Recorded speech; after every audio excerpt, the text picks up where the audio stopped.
she could run, she ran like 100, 200, 100-yard dash. I mean, she would win. Yeah. So that's where Aw. I'm sure you get some of your athletic genes from. Yeah. I mean, I could run with endurance, but she was fast, and she was just a super tennis player That's because awesome. she could. I mean, she would kick my butt anytime she wanted to. Really? Yeah. Aw.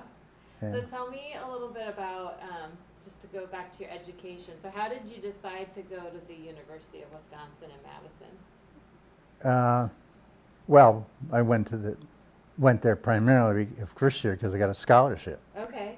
Yeah, and then once you're there, you stay there, and Yeah. then Had anyone else in your family gone to college yet? well, brothers? oh, sure they have. Okay. Harvey and Len went on the GI Bill, Mm-hmm. and Ed, Ed played football at River Falls for all 4 years. He was there, Oh.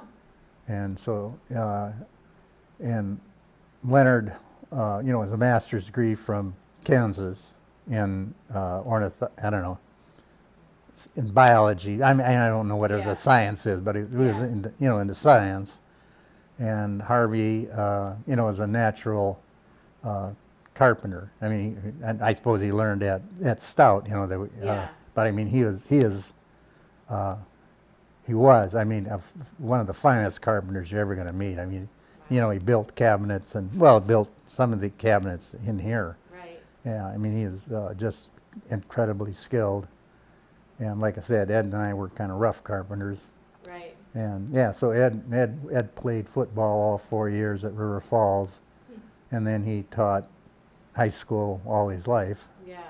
And yeah, So what did you major in college then? well, my bachelor's degree is in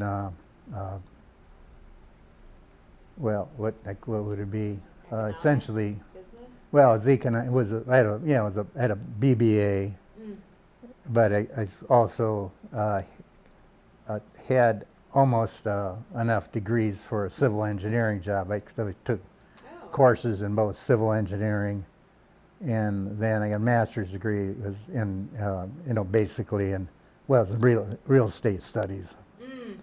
And then when I did my thesis, that was on how to evaluate farm property. Oh. I did not know that. I think it was, well, basically how to evaluate all real estate. Yeah. Yeah. But I think pretty sure I don't know if I ever have a copy anymore, but I think my thesis was on valuing farmland, which I was really not an expert on. That makes sense. Now, as I recall, there was a period in your college where you had to pause and come back and help take Yeah, care of well, that. Tell me a little bit about that. Yeah, well, my dad had, that must have been, I can't remember if that was before and between, maybe it was, so somehow I thought it was between my bachelor's degree and master's degree, but he had tuberculosis, so he was in a sanitarium in Eau Claire for a year. A whole year, wow. Yeah. Well, and during that year, I ran the farm. I milked the cows, and then so we had. I worked. What I do is, I get up at like 5 in the morning, and milk the cows, and then I worked at the conservation department in Spooner, and this is another kind of funny story.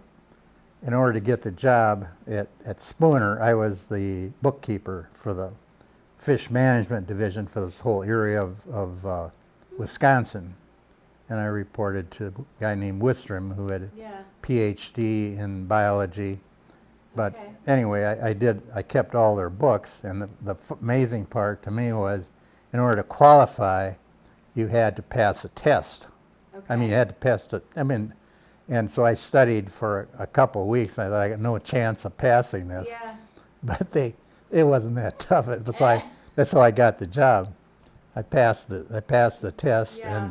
and then the other part, the bookkeeping is just pretty routine. It was all by hand then, of course. Right. Some ledger And paper, yeah, so I right. would prepare the checks, and then I'd take them to my boss, and he'd sign them, and then I'd hand the checks out. Yeah. And then once in a while, I'd con them into sending me out to do fish studies. So that was then you drive around in a conservation truck, and everybody looks at you like it must be important or something. Yeah. But what I was doing, I'd basically take water samples and then Okay. take them back to the lab and have somebody test them, and then give the reports to my boss. So it was a pretty amazing experience for somebody that age. I mean, Right. what- So that sounds like a lot. So you were taking care of the farm while you were doing that, and yeah, so was it just your mom here? Yeah. At the time? yeah, my dad was in the sanitarium, Yeah. so, well, my mom, she would help, but one of the things that helped a lot was when, I don't know how we got this, but it was the first milking machine. I think somehow we ended up with a milking machine so we could milk the cows a lot faster. Otherwise, if you're going to milk 25 cows by hand, it'd take a long time. Yeah. How long would it take you if you did have to do that by hand? Would you say like? Well, I don't know, maybe a couple hours, but with milking machines, you could do it. And, well, of course, then the part of it is you got to, wash all the cans and be, Right. careful with. Right. And then, of course, you get once in a while you get a sick cow and who has, mastitis or something like Right. that. So then you got to be careful so you don't mix the bad milk with the good milk. And, Yeah. yeah. Yeah. That I sounds mean, it was not very complicated, but Right. so that was a very busy year. It was yeah, I don't remember I got a lot of sleep because I bet. Yeah. That's I would go back to bed. I would go to bed early. right.